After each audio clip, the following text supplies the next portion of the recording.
podcast that revolves around the evolving meta. Another week, another podcast episode. I'm Jake. That's Sean. Sean, how are you doing? I'm good. I'm good. Yeah. I mean, I will say this: I'm a Mavs fan, so I'm Mhm. I'm actually quite good. The Mavs, Oh, did they win? they did. They're up 3-0 right now, so you know, fingers crossed. Don't choke. Don't choke. You got to win four. I You got to know, win I four. know, I know. There's always that fear in my mind. How are the Pacers doing? Are they Th- losing? they are Are down they down? 0-3. Ooh, yikes. Well, Mm-hmm. I'm a Pacers guy, being originally from Indiana. Indiana. Lived in Indianapolis for a bit at the start of the podcast's origins, but um, they had a decent season, I feel like. Yeah. So No. I mean, hey. I wouldn't mind if they got swept in the conference finals. You know, Any team making it to the conference finals, unless you're the defending champs, I feel like it's always a pretty successful season. I don't think and anyone. even then with the NBA with all the jumps and stuff, like you could Yeah, be the season champs, but then next season just be bad. But yeah, very true.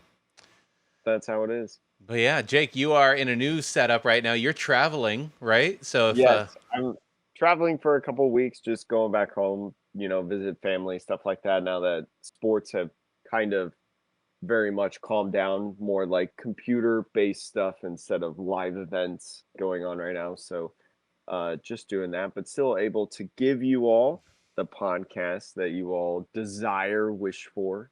yep, So yeah, we're looking to bring a good one this week. yeah. So slow news week, but we got a few news topics, and we're going to talk about a little bit about LA, and I think we're going to Mhm. also hold. We're going to chat a little bit about how some of the decks in LA maybe change or get better or worse for Mhm. NAIC, and then next week we're gonna do, NAIC meta prediction tier list. Who knows exactly what that looks like, but if you're looking for that, that'll be next week's episode in particular. But this will be good prep for you. But yeah, I mean, we could just probably dive right into it. First on our topic list today is the Twilight Masquerade officially, launched on Friday, on this past Friday. Although you could get the cards either at pre-release or at local game stores earlier, but with the official release, TCG Player has done a really good job over the last couple of years of opening a ton of booster packs and then giving people their reported pull rates, right? So 8,000 packs.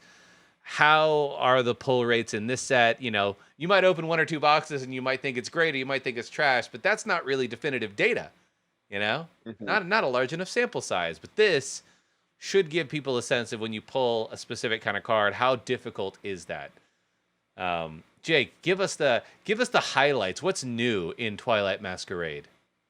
So apparently, according to this article, some of the more higher hits that you're looking for are harder to get in Twilight Masquerade. So gold cards in Twilight Masquerade were found in one in every 146 packs, according to PokeBeach's report. And so if you're thinking like, well, what does that mean? Like 146? Okay, that's 146. Temporal Forces, they were 1 and 139. Paradox Rift, 1 out of 82. And then in Scarlet Violet, about 1 and 54 packs. So really just in the last like what year and a half? Has it been 2 years since Scarlet and Violet released the base set? No, just a year. Yeah, just Just a one little over a year. year. Yeah. In a single year, it's almost triple the difficulty of getting a hyper rare gold card out of your packs. And with the special illustration rares as well, those rates have gone up, I would say, slightly tremendously. Special Yeah. illustration rares in Twilight Masquerade, 1 out of 86. It's the same as Temporal Forces, but in before Paradox Rift, it was 1 out of 32. So we're starting to see, these hit rates for these more illustrious cards, right? Your more boosted cards have a higher hit rate. Um, Whereas other things, as like the regular double rares, 1 out of every 6, I feel like that's pretty typical. Ultra rares, the more textured full arts and stuff, 1 out of 15, which I think is also pretty normal kind of thing about Yeah. booster boxes. And then regular illustration rares being 1 out of 13. Ace spec cards 1 out of 20, same as when they were introduced as well. So just for the most part, the pull rates are staying kind of the same. But when you talk about the higher hits, the ones that people are looking most for, right? If you saw our tier list, right, that we posted, Carmine, right, special illustration rare Carmine is going to be a higher, or I'm sorry, a lower hit rate, a higher packs needed, you could say, Yeah. in order to hit that in theory.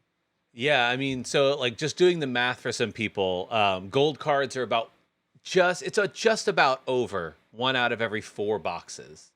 Hmm. So in any given case, there'll probably be one, and in a special, like a really good case, maybe 2 gold cards. And then for special illustration rares, it is 1 out of every like 2.4. So you really got to open maybe 3 boxes to be guaranteed a special illustration rare. So it looks like they're about maybe 2 out of every case or so is the Hmm. average, um, which is definitely interesting, right? Because I do know that a lot of people over the last few years with Sword and Shield and then now Scarlet Violet, um, we talked about this, Jake, of cards not necessarily being as valuable as they were in the past, like those Oh, yeah. the chase cards. Um, but in temporal forces or some of the recent sets, we've seen some of the chase cards, like the special illustration rares for Iron Crown and the like, really command a pretty high value. Whether or not that was juiced by buyouts or whatever, clearly there was like a change in people's perception of how hard it was to come by these cards. So I think that this is Pokemon sort of going back a little bit to say, hey, we're going to make the chase cards proper chase cards now. There's going to be 2 out of every case for this type of card. And, which one you get is going to vary depending. You may not get the Carmine in a whole case. You might get to buy, like, whatever. So It, I think this is a good thing. I think chase cards should be chase cards. Yeah. mhm. Well, I have mixed feelings on it because I do agree with you that chase cards should be chase cards, but I don't know. I really enjoy the accessibility of like the special illustration rare Charizard EX being under $100, right? An insanely playable card, right? A super high sought after card, right? Of a one of the most popular Pokemon created. I think the idea of that card being under $100 was so good, right? It was such a steal to be able to get that card at such an affordable price. Yeah. I mean, I don't know. There's a part that's like if you're, I don't know. It's a weird hand in hand where it's like on the one hand, like if you want really amazing art and you want that Hmm. card in particular, but I mean, value is a lot of the time what people attribute to it. And I agree. if a card is, a really good looking card but much easier to pull, the natural value is going to be lower, right?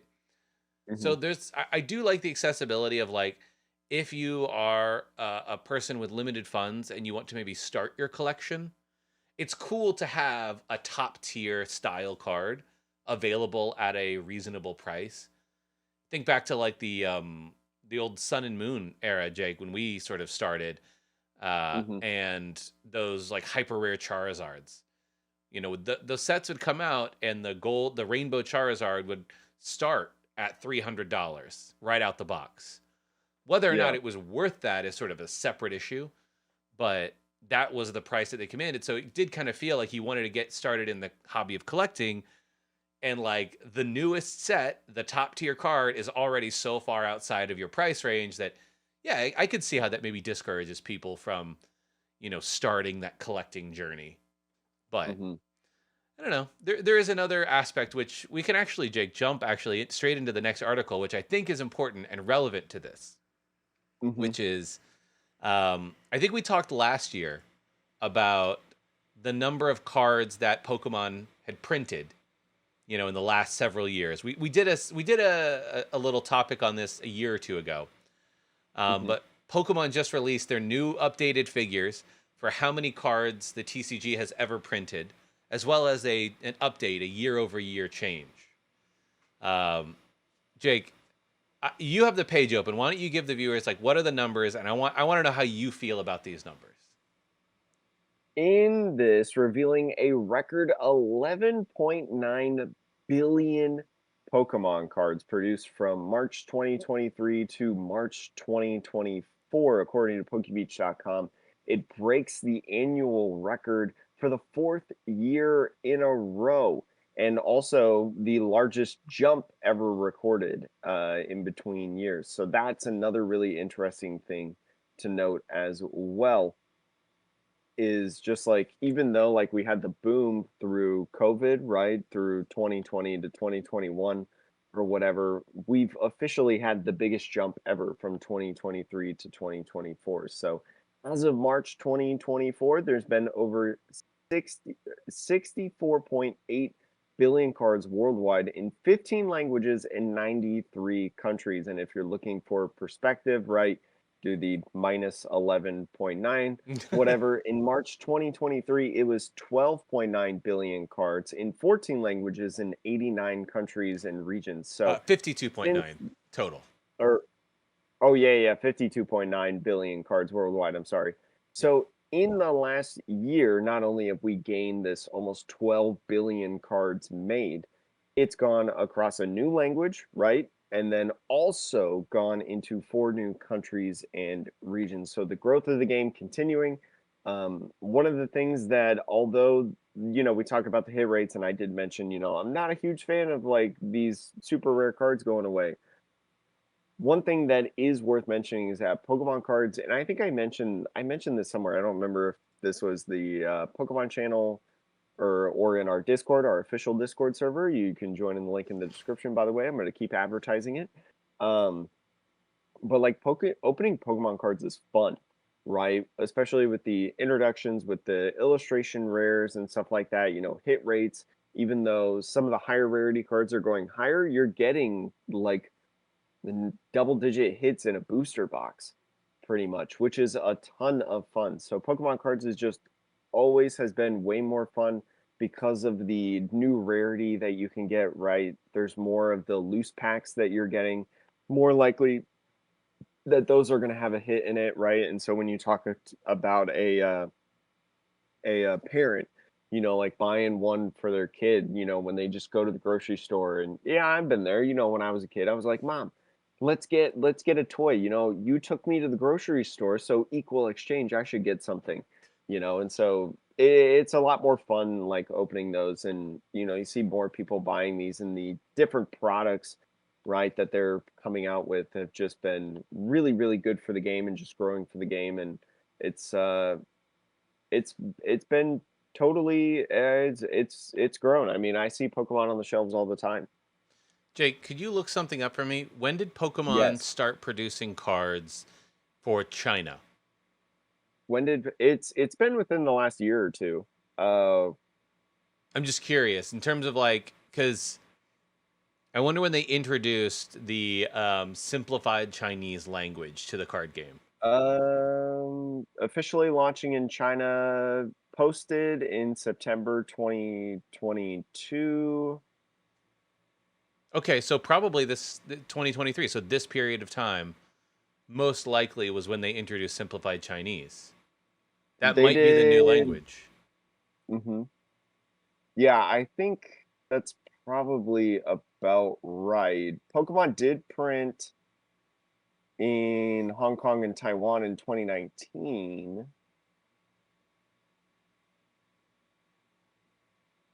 Yeah, but I think yeah, about that time So is when they started doing it. Yeah.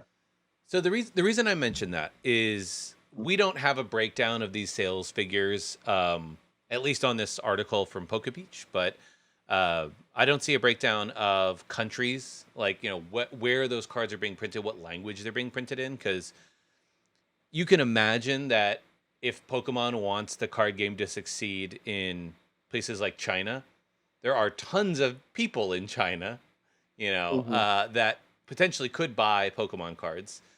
And while we did see a 2 billion cards a year increase year over year, I do wonder how much of that was concentrated in these new markets, right? As you expand your markets, you print more cards. So on the surface, it looks like if you just take it at face value, oh my God, so many more cards are being printed. And there's a part of my brain too that like, you don't want to get into a Steam siege situation where Pokemon cards are printed so much that nothing has value anymore.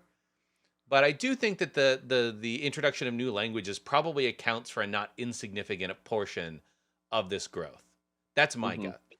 So like I don't know how many The more English cards have been printed or whatever language that maybe you collect.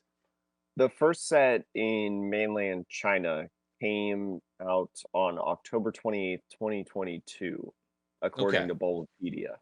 Okay, so it was not, there weren't that many cards printed for mainland China then, comparatively, Hmm. before this. Maybe some. So maybe it's like a little bit of mixed, but Hmm.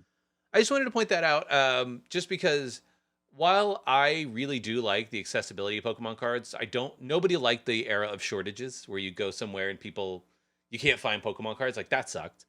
Um, Hmm. I will say that there could be. This is my little red flag moment of like, if you are a modern era collector, the question I think will start to enter into people's minds when they see these numbers year over year. Will the current valuation of cards be able to hold up over time? Or are we in a bubble, right? Hmm. Where like, especially if you look at some of think about evolutions, like that kind of stuff, right? Like Evolutions went up Umbreon. like crazy recently. Right. I have a box of Evolving Skies, and I know Mhm. all of the full art, like the Umbreon and all that stuff. Absolutely wild numbers. Um, and while that was a couple of years ago now, it's still in the era when, like, over the last 4 years, Jake, half of all Pokemon cards ever have been printed in 4 years, Yeah, which is like that's crazy to think insane. about. And you could assume there's that many more customers. That's great. But I do wonder if we are reaching a point where the number of people actually buying the cards is not quite the same relative as the number of cards being printed. So I don't know. That's my only watch out of like I think people should definitely collect, but keep an eye out for the market maybe adjusting to account for this influx of cards, especially in the last 2 to 3 years. That's my I only like think little watch out. Pokemon I think Pokemon will kinda, like, push the boundary on that aspect, so, like, they'll keep continuing to print more and more until they, like, see that bubble happen, right? When people are like, "Okay, we have way too much Pokemon product," Hmm. right? And then they'll probably try to, like, keep it at that point of, like, "Okay, so we'll just stop here until it becomes difficult again, for people to get Pokemon cards or whatnot." Yeah, That's what I would think would happen. I mean, they're just trying to go up and up until they reach that, you know, till they reach that point. yeah. I mean, I think Pokemon, shout do whatever they need to do. Print cards to demand or whatever. Like print them to meet the demand. There clearly is still demand. To your point, people are buying them. But from a collector standpoint, I think just temper expectations as to whether or not these cards will increase in value to the same degree as vintage. Because Well, I think some vintage cards right now are there's far fewer of them, let's say, than there are modern cards.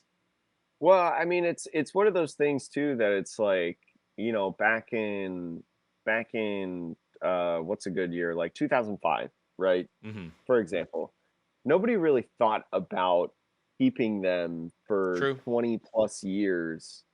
But now it's the modern concept of everybody keeping their cards, right? Like think about the base set 10 Charizard, that value, base set PSA 10 Charizard comparatively to a PSA 10 special illustration rare Charizard, or even like we can go like what Burning Shadows, Yeah.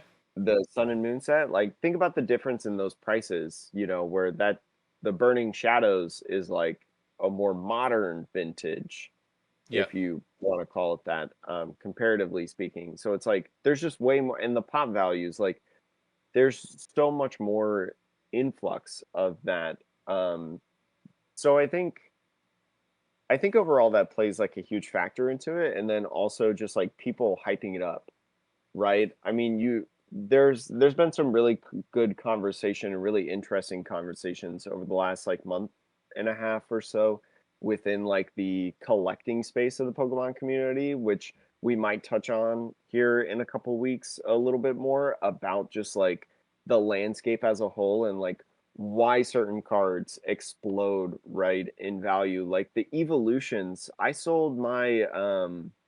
I traded in my Espeon VMAX alternate art, which when I first got it was like it was lucky to get like $100 for it, but since like March, it's gone up of almost $100 in value because people are just hyping up evolutions, right? Like there's just this insane jump for some reason because people remember about that set and they remember about the cards. So there's a little bit of influence in that sphere too of like cards will boost up. Steam Siege will boost up eventually. It's just when people will remember about it. You know, Yeah, I don't know. they remember about the one hit. I guess my caution is I don't think I don't know. I don't want to be a Debbie Downer. I think that if I see these numbers, how many cards are being printed, right? Mhm. If there are a million base set Charizards available and 50 million modern era, like Burning Shadows Charizards available, and as you said, if it's from a time when people didn't care about their cards as much versus an era where everybody is, relatively, like a lot of people are getting their cards graded and slabbed and kept in pristine condition, you do have to sit there and think, well, is there a reason? Like, why is the base set Charizard worth 800 and the Rainbow Charizard, that there's 50 times as many of them, worth 600? That seems wrong. That Mhm. just purely just seems incorrect. Like, there's far more of these. So that would be my only thing is like this notion that, like, yes, the value typically, there's been a long history, they'll go up over time. But I think that we will see eventually a correction where people just realize how much of this product exists. And the question will be, is there enough of a market for that? So either the vintage will have to shoot way up or the modern stuff will have to sort of settle for a long period of time. That's Mhm. just my caution is like, you know, not financial advice. I don't think that Pokemon is actually a very good investment vehicle, to be frank. It's a I think that time has passed if you wanted to do it. Yeah, it's also it's a very illiquid asset. Don't do that. Yeah. Don't treat this as an investment. But if you pull cards and you're happy about them, great. Just don't expect like, oh yeah, it's going to be 10x the price in 2 years. I You have think to this be is an silly in actual the modern store. era. Yeah, I think it's very silly in the modern era. That's all I'm saying. Well, maybe not exactly, because you have like other services now. It's a really complicated question. It's not as Yes, easy as like you getting a booster box and then going out and like just selling it back to a different store than what right. you bought it from. But moving on to the last, typical topic here, we're talking about money. We're talking about Pokemon cards, and these two stories talk about people making fake Pokemon cards to get money. This one is the FBI arrested two men for forging $2 million of PSA graded Pokemon and sports cards. Sports cards are in here as well, but Pokemon gets the headlines. Um, so I'm not going to read their names. Nobody wants to, give them any fame, but Mhm. yeah, they basically were selling a bunch of fake, slabs effectively, Mhm. like PSA 10 Charizard first edition and Venusaur first edition, and yeah, and it was interesting because they were making forged cases, making fake labels from PSA, which they're definitely going the extra mile. Uh, Jake, what do you think about like this whole thing, especially now with GameStop taking all of these I cards? mean, I said the other day, I said the other day how long until GameStop gets fake PSA slabs, right? And what's really interesting about this is I'm trying to figure out like how they got around. So like if you don't own a PSA graded card, right?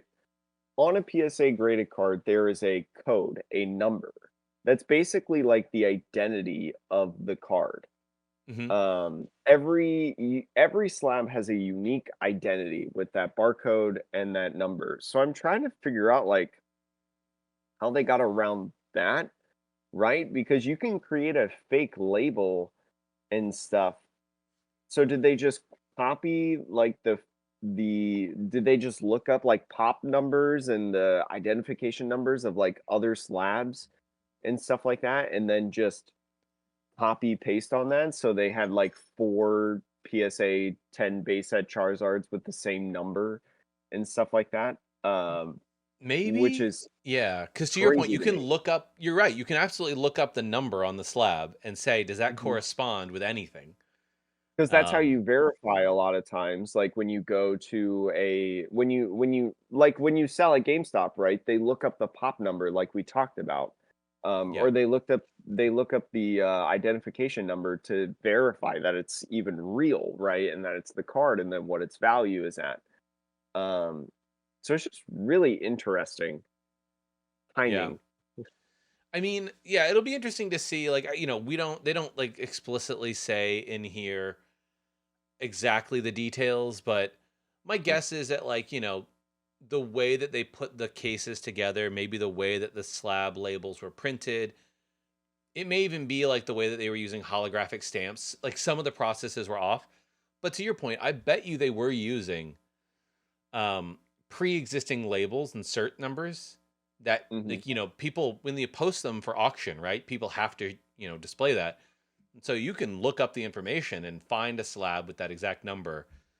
But when it comes to things like PSA 10 first edition Charizards, there's only so many of them that exist. And I imagine that the sales of those slabs are, pretty fairly easily tracked. Like, oh, that went to this buyer. Like when you have a very small pool of possible buyers for those cards, the what they call provenance of those items is more easily tracked.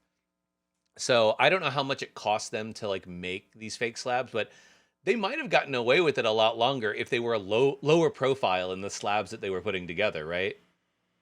It's really interesting too that this investigation went on from at least 2022 to May 2024, according to PokeBeach.com in their report, which is like, it's interesting that it took so long, like 2 years probably to figure out that these were exactly fake, right? Because it even says in the article that in July 2023, an undercover officer bought the fake.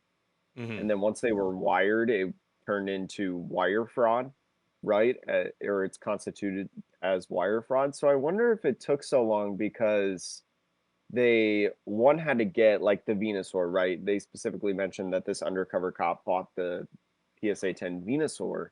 If they had to find the same like if they're just copying IDs from real PSA slabs, they got that ID, figured out it was a real card, and then they had to go trace and find that card, Like, who right, to owns that card verify. today?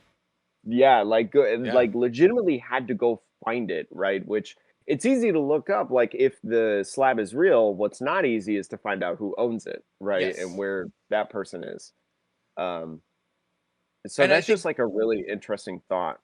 yeah, and obviously they also had to, like, not entrap the seller, but they had to, have a scenario that would allow them to arrest, and wire fraud Mhm, falls under the jurisdiction of the FBI. So it's like, okay, let's see if you go through with the crime.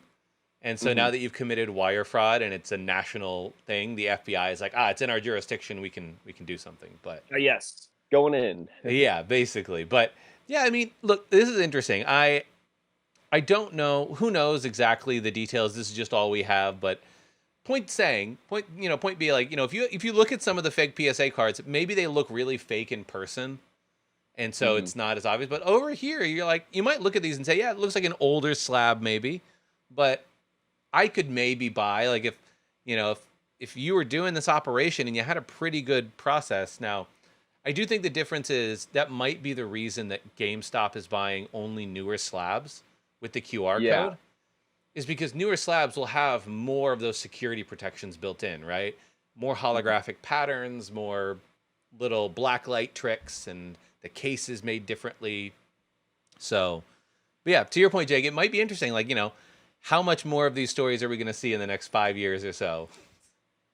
I really, it's really curious too, because like I would have no idea that it's fake. Like to be honest, like I've bought Oh, slabs yeah. before from like stores and stuff. I would have no knowledge. I mean, I'm not in the market to spend 10,000 plus dollars on a single PSA slab, but like a $20 PSA 10 like regular common from a old set, like yeah, I could get faked out by that. So Yeah. I mean, it's weird. It's one of those things where it's like I have a first edition base set Metapod on my wall there. me That might too. Yeah, like I don't know why anybody would fake that card of all cards. I don't Doesn't seem worth it.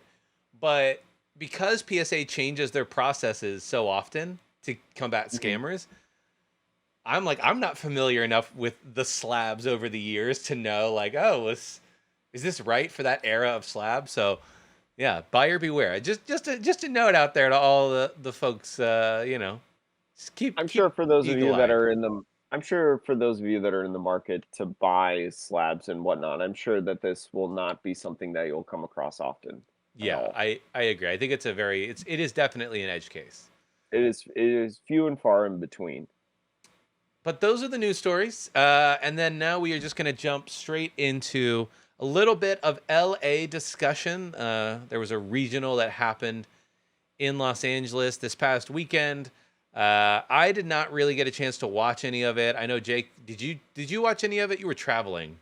I got to watch a bit of it and I saw several highlights of the event and kind of looking at the deck distribution that we show here on day one that they posted on there. Coming into the event, Charizard, the most popular deck, not really a surprise in there. Chin Pao being second, Dialga V-Star being third, which I think is interesting, going into then Lost Zone Box Roaring Moon EX, which is super shocking to me because I thought watching the streams that nobody was playing this deck. And all the posts that I saw from creators and things like that, I didn't think anybody was playing that deck. Then going into Ancient Box at a little under 6%, and then Lost Tina just above 5%. But the Charizard EX, I feel like that 444 is super misleading. Not in an intentional sense. Like they didn't do this on purpose, just because you cannot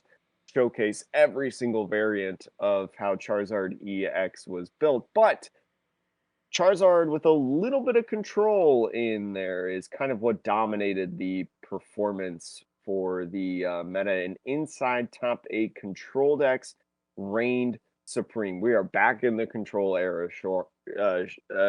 I wanted to say control era Zard, but I meant to say Sean. Control era Sean. Yeah, I mean the number one deck, the one that won the whole tournament, Lucas Jing, I want to say, Mhm. with a Pidgeot control list. I'm pulling up the deck list now, and yeah, so it's weird. I guess this is technically a Charizard deck. It is technically I posted this in the Discord, because people were wondering about the Charizard control deck. And that's yeah, that's That's it. This is yeah, it's basically a Pidgeot control list, but with the exception of having a Charizard EX attached to it with a Radiant Zard, an Entei Chi Yu, right? I think it's a really interesting list, and you should definitely go watch the finals if you haven't already. This is a cool one to see kind of this evolution of Charizard and this control that we've seen in the last month or so, right, really take form now and really take hold of its control identity. yeah. I am trying to figure out what the heck this deck is trying to do. Did you watch any matches with this deck? I haven't watched the top 8 yet per se, but I did watch a little bit that had like some of this kind of more control-y style, right? You've got Arvins and Pennies to really loop different characters in there, and then the control aspect that you've got going on, the Sandshrews, so then the trainer cards stay in the in the discard. discard pile, right? You've got the Mimikyu to wall, you've got Cleffa to draw cards, Cleffa having a strong inclusion, Luxray V with that Fang Snipe really just controlling the trainer aspect, right? I mean, we've talked about previously the inclusion of Airy, right? Airy being a card that a Yeah. lot of people are including, and now a lot of these kind of Charizard decks, including a Luxray V because of that Infernal Rain, right, ability, can really accelerate the energies, playing a double turbo, right? Not only for the Luxray V, but also the Radiant Charizard, right? So at certain points of the game, you can Radiant Charizard a lot earlier. And just really excelling with these different attackers to control, but also take prizes. It's just like it's so interesting of a deck to see. I highly encourage watching back, the top eight, especially to watch like this deck specifically in action. Yeah, I'm like, I don't know. Maybe the deck does win by actually taking prizes because you do have Charizard, you Hmm. have Radiant A Charizard, couple charts. you have Entei.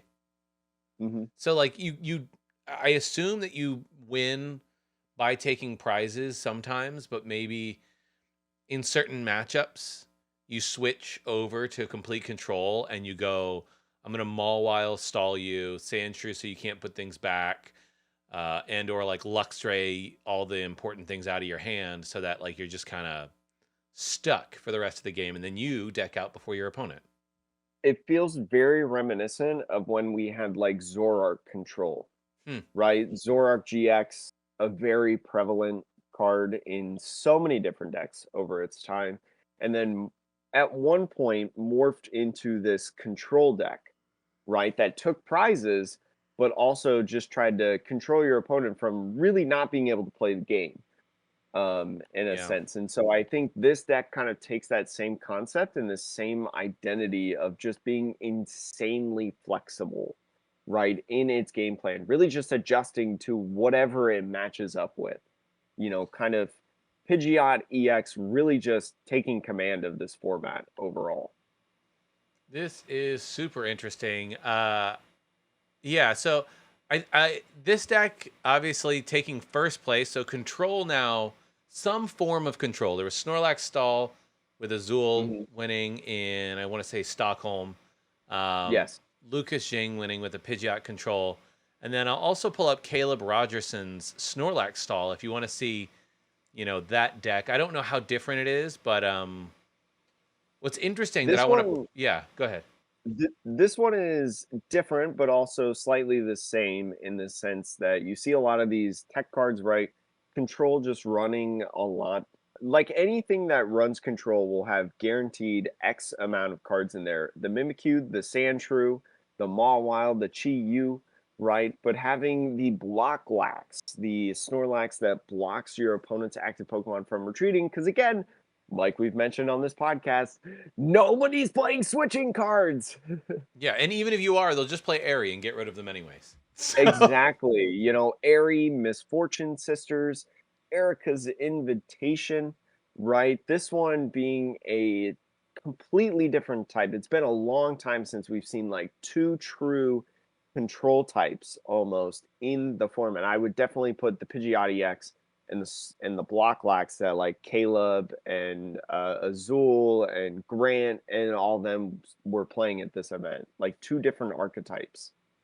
yeah, this is a wild deck because I want to point out too. I don't really play a lot of control. I don't play it against it at my locals, but I think this is the first time I've personally noticed this Sandshrew.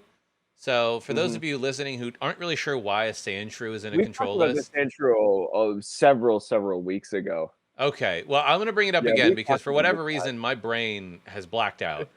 It has the ability sand screen. Trainer cards in your opponent's discard pile can't be put into their deck by an effect of your opponent's item or supporter card. So Mhm. basically turning off Palpad, turning off Team Yell's cheer, turning Turning off off Eileen. Silene. Right, exactly. So um, I just find that to be a really interesting inclusion here as a counter to stall that you play in a stall or a control deck.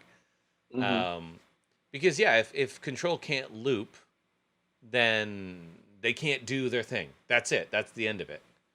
So It and just against any deck, right? Think about how many decks nowadays play PAL pads and different things of that nature to be able to get supporters. Like we even see, like lost boxes now. We saw a lot of lost box Bennett type yep. decks, like Bennett's making their way, Bennett EX, right? Item locking. So even decks like Lost Box now are playing some aspect of control, right? Because of this item heavy format, right? Charizards really, really love items, right? Pidgeots, Charizards. Everybody plays these rare candies. Everybody plays these strong items, and so um, just everybody taking a part of this now. So I actually want to pause here. This. I'm going off script, Jake. I'm going off script. Oh Uh, gosh. but I wanted to mention here because I actually think that I think that it's important to discuss now with the new set coming out, with NAIC coming up. Clearly, Hmm. Control Snorlax Stall is having a moment, which I think is, I don't think it's a bad thing, right? I think alternative play styles and play patterns are healthy for a game because otherwise it just comes into like who hits harder first. And sometimes that can be like a really annoying. So like the deck, you could just build your deck to only do that, not have to worry about anything else, and then you're just feels like you're playing solitaire, except you have an opponent. And so Hmm. decks like this force you to like be more thoughtful about your deck and make your deck less consistent. So I pulled up Minior here because Minior. We did see that in Dialga on the stream. I right. do remember. What was her name?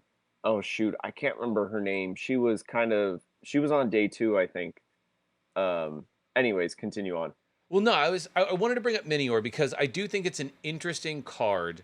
Um, this is an interesting card to consider if you are worried about stall going into NAIC or even just any locals. It'd be kind of wild at locals, but if you're worried about a controller, a stall list that's going to be using particularly the Blocklax, the Snorlax. I think this Minior is a good thing to maybe dig out of your bulk. It can be a one of in a deck. I don't think it auto wins you the match per se because they Hmm. are playing Heroes Cape, so you're going to need to lost zone that as well. But if you can time your play correctly and get this Minior into play before they bench lock you effectively, I do think that there's something to be said about like this being a thought. But Jake, I want to know for you, do you think that some form of control or stall is going to see a lot of play at NAIC? I do think that there is value a lot in the block wax, right? I think that until people really start playing switching cards again, block wax is going to be prevalent. Trapping the Pokemon in the active, keeping it there is going to be a huge factor overall. So and now I don't think control in general, like block locks, is going to be as strong as we're seeing control in general right now. But it's also kind of difficult because like Charizard decks can be control Charizard decks. So then do Charizard decks switch back to regular Charizard decks? It's really hard to tell Yeah. overall in that aspect. But I do think control takes a little bit of hit, but it's still like a really, really good deck. I think it just gets more checked in a couple different things, especially when you talk about the Teal Mask Ogre Pawn, right? It draws cards off of the engine, attaches an energy, which you can't really get rid of a lot of times, right? I mean, Airy doesn't get rid of it, right? You'd have to like Iono or Judge.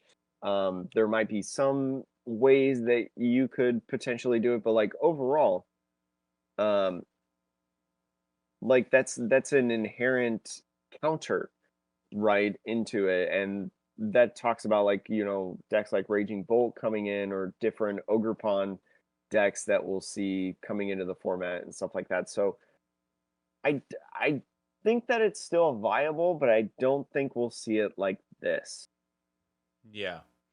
Yeah, I just it's an interesting thought because, you know, as we've seen with Twilight Masquerade and even sets coming up in the future, Mhm, Control seems to be getting a lot of support cards. Um, and it does start to feel like, okay, if any time was a time for Stall to be dominant, now would be it. To your point though, mhm, I think Stall probably is most dominant once a format feels figured out, because then Control and Stall can like plan around the most popular decks in particular and then beat them. mhm. Um, so there is this weird thought that maybe NAIC, if you don't if you don't like Stall and Control, NAIC is maybe the best time because the likelihood that a lot of people will bring the deck in an unsolved format is much lower. And then once you get to the late part of a format, like we are now, if Stall is a good deck, then it's like, yeah, I know exactly what to put in my deck because I know exactly what people are going to be playing. It's one of those things, like, at the beginning of the format, you have your regulars that love control stall and can really excel at the start of a format. You know, your Sandra Wojcic's, your Azul, Caleb, Grant, stuff like that.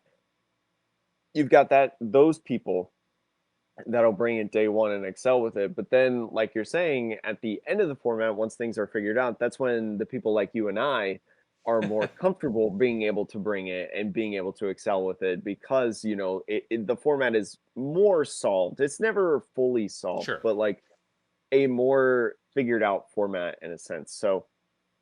So you'll still see, and that's why you could see like some of the top tables having like control and it being strong potentially in Twilight Masquerade, but where you'll see much fewer of it, in my opinion. Yeah. So it's an interesting thought. I think if you're, I guess, planning to go to NAIC, um, I guess it's a thought of you can either roll the dice knowing that Stall might be very strong, but the odds Hmm. of you playing against it are very low. So you roll the dice and say, I'm not going to tech for it because when I get into the match, I'm going to need to get lucky to win. But if I only lose one game out of my 9 in day one to Stall, that's fine. Hmm. Ultimately, like, I think dropping one game like that is not the worst thing in the world. So, I would yeah. agree. And it's just like, unless you're the kind of player who, like, you really are like, no, I'm going in to win the tournament. I know I'm good enough. I know my deck well enough. Like, I figured it out. That might be the time when you're like, I probably should figure out how to beat Stall with this deck because maybe I'll see two or three of them in day two, and that could be a real problem. So, Hmm. I also think when you figure out a lot of times how to beat control, I think because of the amount of testing and the amount of knowledge that you have to have in order to beat a lot of these high level control and stall decks, you kind of inherently find out how to beat so many other decks mm, in the format, especially on the fly, right? Because when you beat control and stall, you have to really think. I mean, you have to think a lot more than what you would in like a Charizard deck because there's a lot of unknown, right? Like you mentioned, and it's just a whole different game plan than every other deck that you're playing. I really think that once you know that how to play that matchup, that inherently indirectly helps you with everything else. yeah. I don't know if that makes sense. No, I mean your thought there is that like the level of testing and thought that goes into beating any Stall deck um, Mhm, effectively prepares you to beat a lot of other decks, whether they're known or unknown. Just by nature of it's just a skill, you know, mhm. cap that you need to meet. Yeah. Well, I mean that's it for us. I mean we don't got anything else on LA. I was supposed to say LAIC on LA. Otherwise a pretty straight standard tournament for this Mhm. time of the format. Not really too much new outside of that. Jake, anything else before we sign off? The Dialga plays were sick. Okay. Dialga got a couple showcases during the tournament. It was exactly what I wanted to see. There was one really cool one. The gal that played it, gosh, I forget her name off the top of my head. I should have looked her up in between. But she had so in the time rules in overtime, when you're playing Dialga V Star, if you if your turn 0, right? This is how it works in overtime.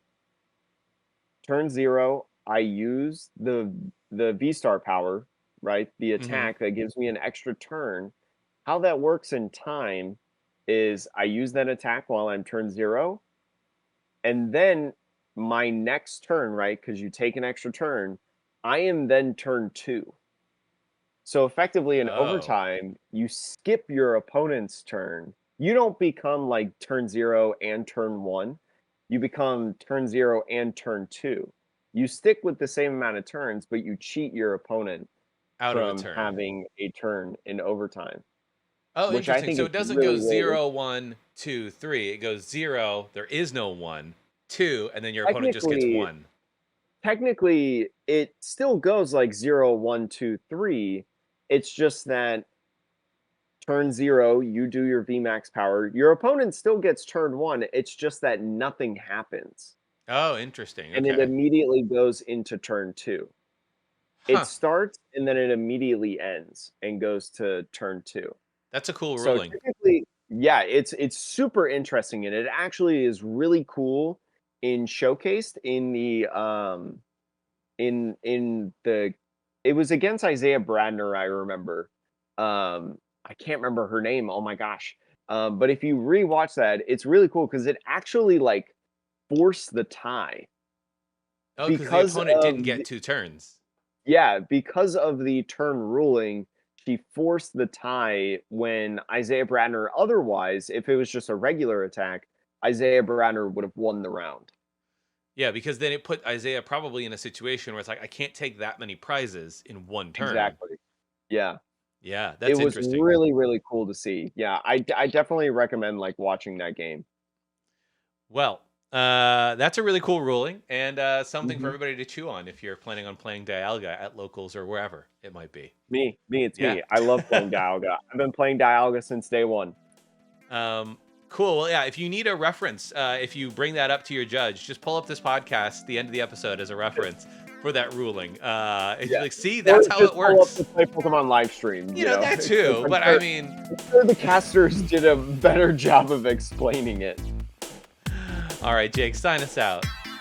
That's it for the MetaPop Podcast. Pokemon podcast that revolves around the evolving meta. Thanks for listening and or watching. I'm Jake. That's Sean. We got a Discord. Check out our Discord in the description or show notes to join. It's free.